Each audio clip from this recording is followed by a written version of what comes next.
সকলে কেমন আছেন? আজকের এই ব্লগের মধ্যে আমরা এখন সামনে যে ব্রিজটা দেখতে পাচ্ছেন আপনারা, সামনে ব্রিজটা, সামনে একটা ব্রিজ আছে, এই ব্রিজের মধ্যে আমরা উঠবো সাইকেল চালিয়ে। আপনারা দেখতে পাচ্ছেন এই যে আমাদের সাইকেল। তো চলেন, খুবই কঠিন একটা, এটা অনেক কঠিন চ্যালেঞ্জ। তো চলেন বেশি দেরি না করে আমরা এখন সাইকেলের উপরে উঠে যাই, মানে কি কই ব্রিজের উপরে উঠে যাই। তো গাইজ দেখেন আমরা এখন ব্রিজের উপরে উঠতেছি। এই দেখেন আমার সাইকেল কিন্তু চলছে। তো গাইজ ব্রিজের উপরে কিন্তু মোবাইল নিয়ে ওঠাটা অনেক কষ্টকর হয়ে যাচ্ছে। এরপর আমরা অনেক কষ্ট করে আপনাদের সিনটা দেখানোর চেষ্টা করতেছি।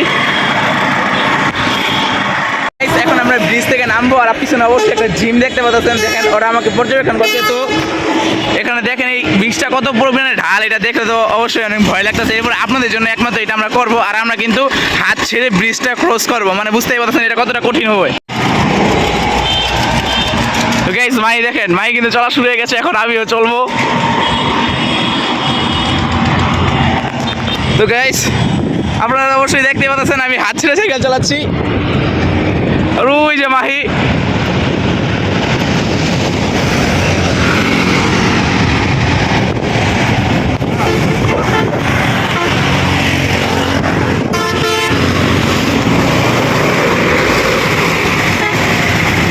তো গাইস এটা কতটা রিক্সি মাই দেখেন, মাই কিন্তু হাত ছেড়ে সাইকেল চালাচ্ছে। এটা কিন্তু অনেকটা রিক্সি গাইস। দেখতে পারলেন আমরা হাত ছেড়ে ব্রিজ থেকে নামলাম আর ব্রিজে উঠলাম। তো এই ব্লগটা কেমন লাগছে অবশ্যই জানাবেন। আর সামনে কিন্তু আরো ব্লগ আসতে যাচ্ছে সাইকেল নিয়ে। তো দেখতে থাকেন চিলবাস ব্লগ। বাই।